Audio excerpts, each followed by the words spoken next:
ఇప్పుడు ఏదైతే Jubilee hills ఎన్నికలు ఉన్నాయో బీఆర్ఎస్ పార్టీ ఏదైతే మాగంటి సునీత గారిని అభ్యర్థిగా ప్రకటించేసింది, కానీ ఇప్పటివరకు కాంగ్రెస్ ప్రభుత్వం ఏదైతే ఉందో ఒక అభ్యర్థిని కూడా ప్రకటించలేదు. అసలు కారణం ఏంటి? అసలు ప్రకటించే అవకాశం ఉందా? అవకాశం ఉంటే ఎవరికి ఇచ్చే అవకాశం కనిపిస్తా ఉంది? ఇప్పుడు అంటే అక్కడ చాలా మంది ముగ్గురు నలుగురు ఉన్నారు. నేను ఎవరికి ఇస్తారనేది నేను చెప్పను. అది మల్లికార్జున్ ఖర్గే గారు, రేవంత్ రెడ్డి గారు వీళ్ళంతా చెప్పాలి. నేను చెప్పే అంశం కాదు. జాతీయ నాయకత్వం ఢిల్లీ అధిష్టానం అనేది ప్రకటిస్తుంది. ఆ అభ్యర్థి ఎవరైనా మేమంతా అక్కడ ప్రచారం చేసి గెలిపించుకునే బాధ్యత మా అందరిపైన ఉంటుంది. కాబట్టి కాంగ్రెస్ కి అభ్యర్థులు ఒక్కళ్ళు కాదు, 5-6 ఉన్నారు. ఇక వాళ్ళ పేర్లు అవసరం లేదు. మనమందరం టీవీలో పత్రికలు చూస్తున్నాం. 5 పోటీ పడుతున్నారు. బీఆర్ఎస్ లో ఎవరు లేడు, అడిగిన వాళ్ళు దిక్కే లేదు. బీజేపీలో అసలు పేరు చెప్పమనే వాళ్ళంటే ఎవరు చెప్పలేకపోతున్నారు. అసలు బీజేపీ అభ్యర్థి ఎవరు? లేకుంటే బీఆర్ఎస్ బీజేపీ కలిసి ఇద్దరు కలిసి పోటీ చేస్తారా, లేదంటే సహకరించుకుంటారా?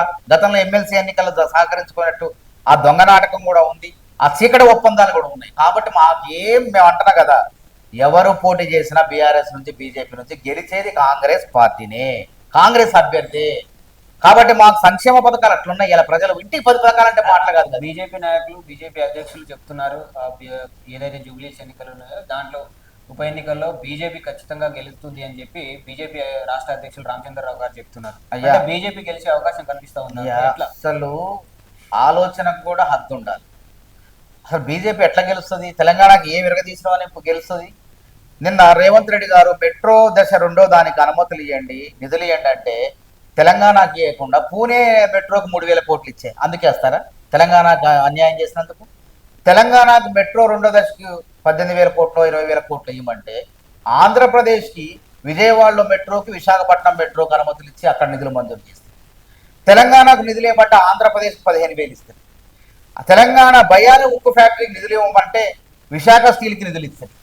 పోలవరానికి 5,000 నిధులు ఇచ్చి 5,000 కోట్లు ఇచ్చి మరి పాలమూరు రంగారెడ్డికి ఇవ్వండి అని అంటే ₹1 ఇయ్యరైతే ఎందుకు వేస్తారు? మీ కోట్లు మీరు ఏం చేశారని వేస్తారు? మీది ఎక్కడుంది అసలు? మీరు జిఎస్టీ పన్నులో కూడా, జిఎస్టీలో మనం రూపాయి పన్ను కడితే 40 పైసలు కూడా తిరిగి రావాలి మనకి. ఆ 40 కోతలు వెనకబడిన రాష్ట్రాలకు ఇప్పటికి కూడా 2,000 కోట్లు ఇవ్వాలి కేంద్ర ప్రభుత్వం. ఇవ్వనే ఇవ్వట్లేదు. నయా పైసా నిధులు ఇవ్వకుండా, యూరియా ఇవ్వకుండా, మెట్రోకి అనుమతులు ఇవ్వకుండా, మూసీ పునరుజ్జీవానికి నిధులు ఇవ్వకుండా మీకు ఎట్లా ఓట్లు వేస్తారంటున్నా? దేనికి వేసే 8 మంది ఎంపీలను గెలిపించే బాధపడుతున్నారు. 2 కేంద్ర మంత్రుల నుండి కూడా గుండు సున్నా తెలంగాణకు అని చెప్పి ప్రజలు బాధపడుతున్నారు. కాబట్టి ఎందుకు వేస్తారు ఓటు? మన జూబ్లీహిల్స్ ప్రజలు తెలుగు తక్కువ వాళ్ళు ఏమన్నా గొర్రెల రామచంద్రరావు చెప్తే నమ్మడానికి?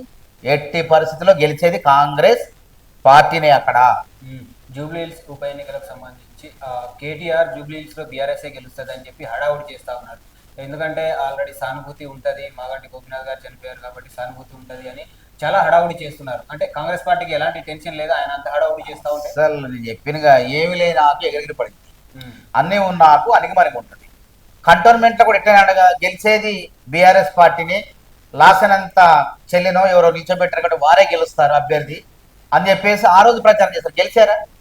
కాబట్టి జూబ్లీహిల్స్ కంటోన్మెంట్ ఎన్నికల ఫలితాలే జూబ్లీహిల్స్ లో కూడా పునరావృతం కాబోతున్నాయి. కాంగ్రెస్ అభ్యర్థి ఎవరు నిర్ణయించినా, మల్లికార్జున్ ఖర్గే, రేవంత్ రెడ్డి గారు అధిష్టానం ఎవరు నిర్ణయించినా కాంగ్రెస్ అభ్యర్థి గెలుస్తుంది.